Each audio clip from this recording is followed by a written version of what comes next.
दोस्तों, बहुत समय पहले की बात है। किसी नगरी में एक युवक रहा करता था। वह युवक बहुत ही शर्मीला था। वह इतना शर्मीला था कि जब भी उसके सामने कोई नया व्यक्ति आ खड़ा होता तो वह उससे बात तक नहीं करता था। यहां तक कि जिन्हें वह जानता था, पहचानता था, उनसे भी बात करने में उसे बहुत शर्माया करता था। वह उनसे भी ठीक से बात नहीं कर पाता था और अपनी इस समस्या के कारण वह खुद ही बहुत परेशान रहता था, क्योंकि वह अपने जीवन में कुछ कर ही नहीं पा रहा था। धीरे धीरे समय बीतता गया और समय बीतने के साथ साथ उस युवक की शर्माने की आदत भी बढ़ती चली गई, जिसके कारण वह अत्यधिक निराश रहने लगा, परेशान रहने लगा, चिंतित रहने लगा। उसे यह समझ नहीं आ रहा था कि वह अपनी इस समस्या से किस तरह से छुटकारा पाए। उसके घर वाले भी अब उसकी इस समस्या को लेकर बहुत चिंतित रहने लगे थे। वे सोचते थे, इसका क्या होगा, ये अपने जीवन में कुछ कर पाएगा भी या नहीं। जब भी वह कहीं पर काम के लिए जाता तो लोग उसके इस सीधेपन का फायदा उठाते, उसे परेशान करते। वह कुछ ज्यादा कह नहीं पाता था, जिसके कारण उसे कोई कुछ भी कह देता और वहां से चला जाता है। इन्हीं सब कारणों की वजह से उसका मन कहीं भी किसी भी काम में नहीं लगता। वह हर काम को कुछ ही दिनों में छोड़ दिया करता। उसके मन में बहुत कुछ चल रहा था।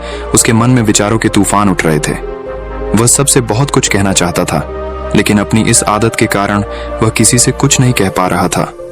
वह अंदर ही अंदर घुटता जा रहा था। सारे विचार, सारी बातें उसके मन में ही दबी पड़ी थीं। लेकिन कभी भी वह किसी से भी अपने मन की बात नहीं बताता था। जब छोटा सा बच्चा था तब उसे लोग बहुत पसंद करते थे। उसकी इस आदत को भी लोग सराहते थे। लेकिन इसी आदत की वजह से जब वह बड़ा हो गया, युवा हो गया, तो इसी आदत के कारण उसे अपना जीवन जीने में भी अत्यधिक परेशानियां उठानी पड़ रही थीं और वह युवक भी अपनी इस गलती के कारण बहुत परेशान रहता। अपनी इस एक आदत से छुटकारा पाना चाहता था। वह चाहता था कि वह लोगों से अपने मन की बात खुलकर कह पाए। जो कुछ करना चाहता है, जो कुछ कहना चाहता है, वह सबसे वह खुलकर कह सके, कर सके। लेकिन जब भी कोई दूसरा उसके सामने आता तो उसकी जुबान मानो खुलती ही नहीं। यहाँ तक कि वह अपने माता पिता के सामने भी ठीक से बात नहीं कर पाता था। केवल उसके कुछ मित्र थे जिनसे वह अपने मन की बात कर पाता था। जब भी वह किसी बात का जवाब देता तो लोग उसकी हंसी उड़ाते थे, उसका मजाक बनाते। लोग कहते हैं कि आज तो तेरे मुंह में भी जबान आ गई है। यह समस्या दिन ब दिन बढ़ती चली जा रही थी और इस समस्या के कारण अब उसके पिता भी अत्यधिक चिंतित रहने लगे थे। वह चाहते थे कि उनका बेटा भी दूसरों के सामने अपने मन की बात रख सके।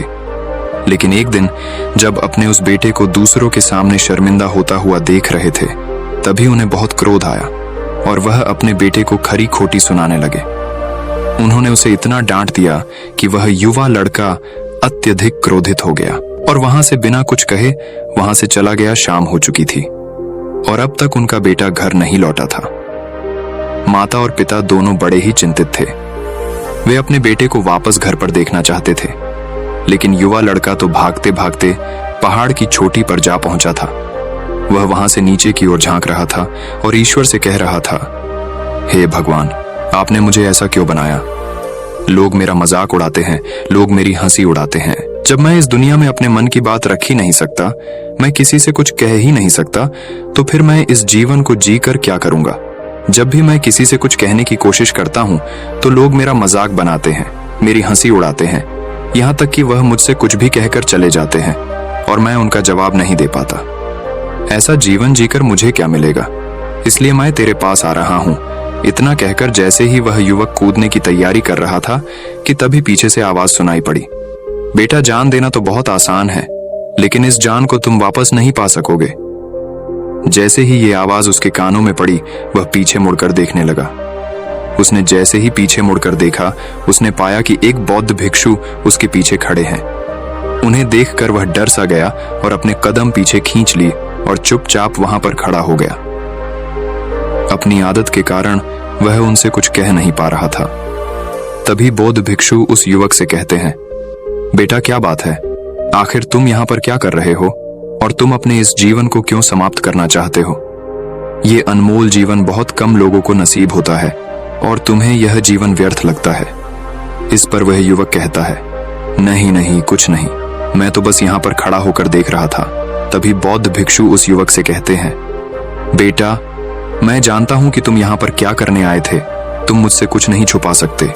लेकिन मैं चाहता हूं कि तुम अपनी समस्या मुझसे खुद बताओ, तभी मैं उसका समाधान तुम्हें बता पाऊंगा। यदि तुम चाहते हो कि कोई तुम्हारी मदद करे तो उसके लिए पहले तुम्हें ही आगे बढ़ना होगा। यदि तुम चाहते हो कि मैं तुम्हारी समस्या का समाधान करूं तो तुम्हें मुझे अपनी समस्या बतानी होगी, वरना मैं कुछ नहीं कर सकूंगा। उन बौद्ध भिक्षु की यह बात सुनकर वह युवक कहता है, नहीं नहीं, मैं ठीक हूं, मैं सच कह रहा हूं। उस युवक की यह बात सुनकर बौद्ध भिक्षु उस युवक से कहते हैं, ठीक है बेटा, यदि तुम नहीं चाहते कि मैं तुम्हारी मदद करूं तो कोई बात नहीं, मैं तुम्हारी बात पर विश्वास कर लेता हूं। लेकिन तुम्हें भी मेरी एक बात पर विश्वास करना चाहिए कि मैं तुम्हारी मदद के लिए ही यहाँ पर आया हूँ। तुम चाहो तो तुम अपनी समस्या मुझे बता सकते हो और मैं तुम्हारी इस समस्या का समाधान भी अवश्य करूंगा। इसका जवाब देते हुए युवक उन बौद्ध भिक्षु से कहता है, नहीं नहीं, मैं ठीक हूं, आप जाइए। इस पर वह बौद्ध भिक्षु उस युवक से कहते हैं, ठीक है बेटा, यदि तुम चाहते हो कि मैं यहां से चला जाऊं तो मैं यहां से चला जाता हूं, लेकिन मेरी एक बात याद रखना, मेरे जाने के बाद मैं तुम्हारी कोई मदद नहीं कर पाऊंगा और हो सकता है कि तुम्हारी मदद के लिए कोई और आगे भी ना आए। इतना कहकर बौद्ध भिक्षु पीछे की ओर मुड़े और अपने मार्ग में आगे बढ़ने लगे। वो युवक वहीं पर खड़ा होकर ये सब देख रहा था। जैसे ही वह कुछ दूर पहुंचे तभी उस युवक ने जोर से आवाज लगाई, गुरुदेव, मेरी समस्या बहुत बड़ी है, क्या आप उसका समाधान कर सकेंगे? क्या आप मुझे उसका समाधान दे सकेंगे? यह सुनकर बौद्ध भिक्षु वहीं पर खड़े हो गए और पीछे मुड़कर उन्होंने उस युवक की बात का जवाब देते हुए कहा, बेटा, इस दुनिया में कोई भी ऐसी समस्या नहीं है जिसका कोई समाधान ना हो। यदि तुम मुझे अपनी समस्या बताओगे तो मैं उसका समाधान अवश्य करूंगा। तभी वह युवक उन बौद्ध भिक्षु से अपनी समस्या बताते हुए कहता है, गुरुवर, मेरी एक बहुत बड़ी समस्या है कि मैं शर्मिला हूं, जिसके कारण मैं किसी से कोई बात नहीं कर पाता, यहां तक कि मैं अपने मन की बात भी किसी को नहीं बता पाता। जब भी मैं किसी से बात करने की कोशिश करता हूं तो लोग मेरा मजाक उड़ाते हैं, मेरी हंसी उड़ाते हैं। जब भी मुझे कोई खरी खोटी सुनाता है, उलटी सीधी बातें करता है तो मैं उनका जवाब नहीं दे पाता। मैं लोगों की तरह चालाक बनना चाहता हूं, लोगों की तरह बातों का जवाब देना चाहता हूं, अपने मन की बात करना चाहता हूं। मैं इस दुनिया के साथ कदम से कदम मिलाकर आगे बढ़ना चाहता हूं। क्या इसका कोई समाधान है? उन बौद्ध भिक्षु ने उस युवक की सारी बातें ध्यानपूर्वक सुनी और फिर जवाब देते हुए कहते हैं, बेटा, जरूरत से ज्यादा शर्मीला होना, इसका अर्थ यह है कि तुम्हारे अंदर कोई डर है जिसे तुम पहचान नहीं पा रहे हो, जिसका कारण उसका समाधान करने में भी असमर्थ है। शर्म करना अलग बात है और डरना अलग। जब हमारे भीतर डर होता है तब हम कहीं भी किसी से भी कोई भी बात नहीं कर सकते। हमें चारों तरफ केवल डर ही नजर आता है और हम हर जगह से डरते ही रहते हैं। लेकिन इसे शर्माना नहीं कहते।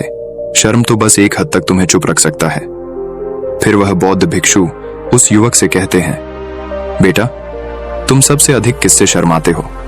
युवक इसका जवाब देते हुए कहता है, गुरुवर, मुझे अपने पिता से बात करने में बहुत शर्म आती है, मैं उनके सामने कुछ बोल ही नहीं पाता। तभी वह बौद्ध भिक्षु उस युवक से कहते हैं, अच्छा, तो ये बताओ, जब तुम अपने पिता से बात कर रहे होते हो या फिर बात करने का प्रयास करते हो तो तुम्हारे मन में कैसे ख्याल आते हैं? युवक इसका जवाब देते हुए कहता है, गुरुवर, जब भी मैं अपने पिता से बात करने का प्रयास करता हूँ तो मुझे ऐसा लगता है कि मानो मेरे पिता अभी मुझे डांट देंगे, मुझ पर क्रोध करेंगे, मुझसे नाराज हो जाएंगे और कहीं ना कहीं मुझे ये भी लगता है कि मैं कुछ गलत बात ही करूंगा। यहाँ तक कि मेरे मन में ऐसे भी ख्याल आते हैं कि शायद मेरे पिता मुझसे प्यार ही नहीं करते। परंतु गुरुवर, आप कहते हैं कि शर्म अलग है और डरना अलग बात है, तो क्या कोई ऐसा उपाय है जिससे मुझे डर ही ना हो? क्या कोई ऐसा रास्ता है जिससे मेरे अंदर का ये डर पूरी तरह से समाप्त हो जाए? कृपा करके मुझे इस समस्या का समाधान बताइए। मुझे अपने इस डर से बाहर निकलना है। मुझे लोगों की तरह अपने इस जीवन को खुलकर जीना है। उस युवक की यह सारी बातें सुनकर बौद्ध भिक्षु उस युवक से कहते हैं, जाओ और अपने पिता से कहो कि मुझे कुछ काम करना है और उसके लिए मुझे आपसे कुछ धन चाहिए। यदि तुम उनसे धन मांगने में कामयाब हो गए तो मैं तुम्हें तुम्हारी समस्या का समाधान अवश्य बताऊंगा। वह युवक काफी घबरा गया। उसने उन गुरुवर से कहा, हे गुरुवर, मुझे यह कार्य न दीजिए, मैं उनसे कुछ नहीं कह पाता। उनके सामने तो मेरी बोलती तक बंद हो जाती है।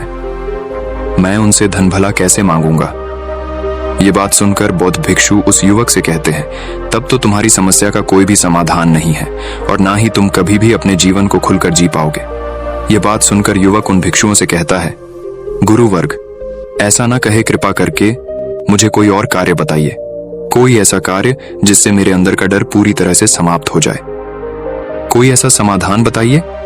इसका जवाब देते हुए वह बौद्ध भिक्षु उस युवक से कहते हैं, बेटा, यदि तुम्हें अपने अंदर के डर को समाप्त करना है तो पहले तुम्हें मेरा यह कार्य करना होगा जो मैंने तुम्हें कहा है।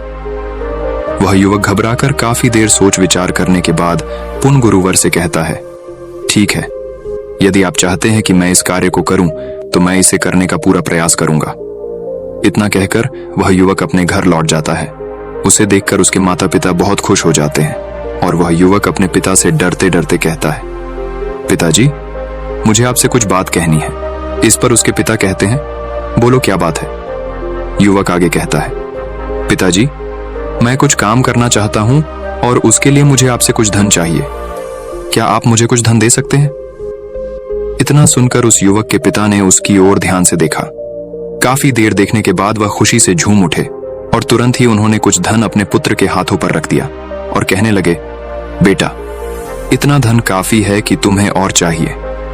इसके जवाब में वह युवक अपने पिता से कहता है, नहीं नहीं पिताजी, इतना काफी है, मैं इतने से काम चला लूंगा। वह युवक को उस धन को लेकर तुरंत दौड़ा दौड़ा उन बौद्ध भिक्षु के पास लौटा और जो धन उसने अपने हाथों में ले रखा था उसे दिखाते हुए वह कहता है, गुरुवर, जैसा आपने कहा था मैं धन लेकर आपके पास आ चुका हूं। मैंने अपने पिता से धन मांग लिया है। अब मुझे आप मेरी समस्या का समाधान बताओ। तभी बौद्ध भिक्षु उस युवक से कहते हैं, अरे इतनी जल्दी क्या है, अभी तो तुम्हें मेरे लिए एक और काम करना है, तभी मैं तुम्हें तुम्हारी समस्या का समाधान अवश्य बताऊंगा। और यदि तुम मेरे लिए इस कार्य को पूरा नहीं कर सके तो मैं तुम्हें कभी भी तुम्हारी समस्या का समाधान नहीं बताने वाला। तभी वह युवक उन बौद्ध भिक्षुओं से कहता है, हे गुरुवर, अभी तो मैंने आपके लिए एक काम किया है, अभी आप मुझे एक और काम करने के लिए कह रहे हैं। तभी बौद्ध भिक्षु उस युवक से कहते हैं, हाँ, तुम्हें मेरे लिए एक और काम करना ही होगा। वह युवक एक बार फिर से काफी देर सोच विचार कर उन बौद्ध भिक्षु से कहता है, अच्छा ठीक है, बताइए अब मुझे क्या करना है। इसके जवाब में बौद्ध भिक्षु उस युवक से कहते हैं, जाओ और यह धन जो तुमने अपने पिता से मांग कर लाया है, इस धन को वापस अपने पिता को लौटा दो और साथ साथ ये भी कहना कि पिताजी, मैं अभी काम नहीं करना चाहता हूं, लेकिन जब समय आएगा तो मैं आपसे यह धन वापस ले लूंगा और उससे अपना काम पूरा करूंगा। यह बात सुनकर युवक एक बार फिर से ऊपर से नीचे तक पूरी तरह से कांप गया और कहने लगा, गुरुवर, आप मुझे कोई और काम सौंप दीजिए, मैं उसे जरूर करूंगा। लेकिन अब यदि मैं धन लेकर उनके पास वापस गया तो वह क्या सोचेंगे मेरे बारे में? मैं तो शर्मिंदा हो जाऊंगा उनके सामने। इसलिए गुरुवर, कृपया करके मुझे कोई और काम दे। तभी बौद्ध भिक्षु उस युवक से कहते हैं, बेटा, जो काम मैंने तुम्हें सौंपा है, तुम्हें उसी कार्य को पूरा करना होगा, अन्यथा तुम्हारी समस्या का समाधान मैं तुम्हें नहीं बताने वाला। काफी देर सोच विचार करने के बाद वह उन बौद्ध भिक्षु से कहता है, ठीक है गुरुवर, मैं वापस जाता हूं और ये धन लौटाकर मैं अब भी आता। वह तुरंत दौड़ा अपने पिता के पास वापस लौटा और उसने अपने पिता से कहा, पिताजी, मैं यह धन अभी नहीं लेना चाहता, अभी ये धन आप मुझसे वापस ले लीजिए। जब मुझे कोई काम पड़ेगा तो मैं आपसे ये धन वापस ले लूंगा। उसके पिता ने उस युवक की तरफ घूर घूर कर काफी देर तक देखा और फिर मुस्कुराते हुए कहने लगे, बेटा, मैं समझता हूं कि किसी भी काम को शुरू करने से पहले हमें उसके बारे में जानकारी इकट्ठा करनी चाहिए। उसके बारे में समझना जरूरी है। कब, क्या, कैसे और कब तक करना है, इसके बारे में भी हमें जानकारी लेनी जरूरी है। कोई भी काम ऐसे ही नहीं शुरू किया जा सकता, उसमें हम नहीं होंगे या फिर नहीं, इसका भी अनुमान हमें लगाना पड़ता है।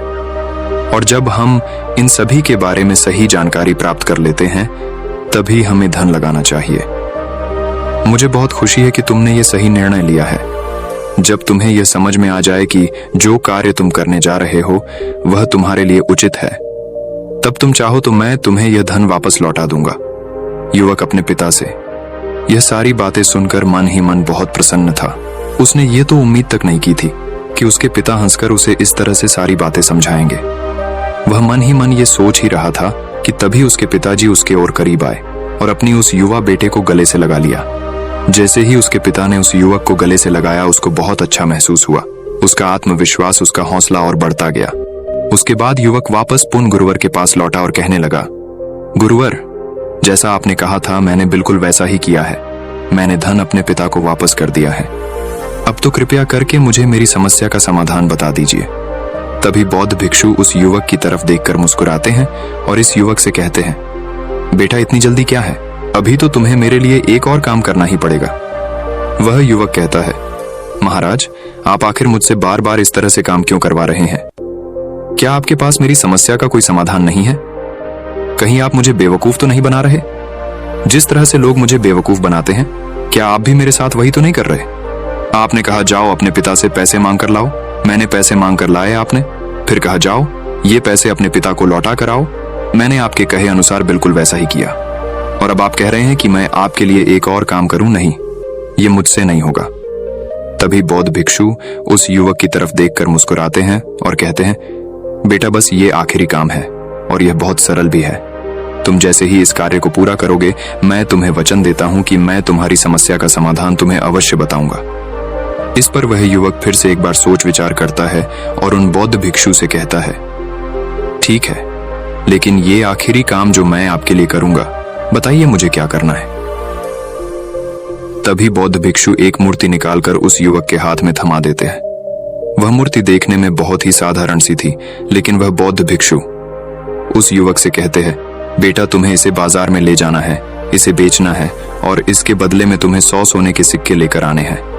जब तुम यह करने में सफल हो जाओगे, तभी मैं तुम्हें तुम्हारी समस्या का समाधान तुम्हें बता पाऊंगा।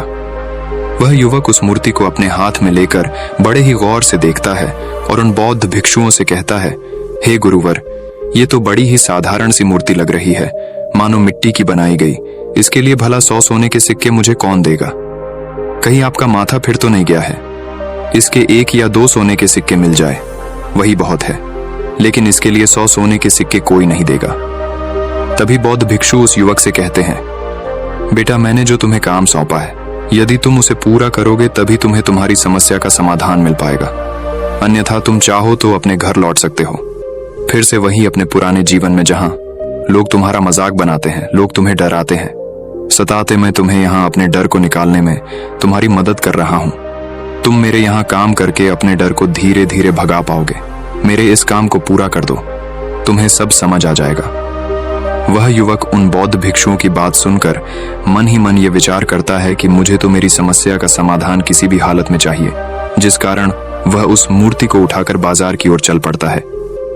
बाजार पहुंचकर वो एक जगह चुपचाप उस मूर्ति को लेकर खड़ा हो जाता है और इंतजार करने लगता है कि कोई आएगा और उसे उस मूर्ति के बारे में पूछेगा, और तब वह उस मूर्ति के लिए 100 सोने के सिक्के की मांग करेगा।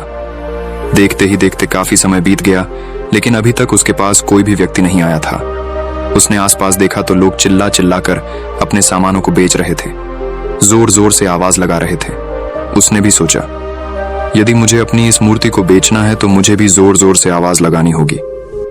उस युवक ने चिल्लाना शुरू किया, लेकिन वह इतनी जोर से नहीं चिल्ला रहा था, उसकी आवाज उसे खुद तक सुनाई नहीं पड़ रही थी।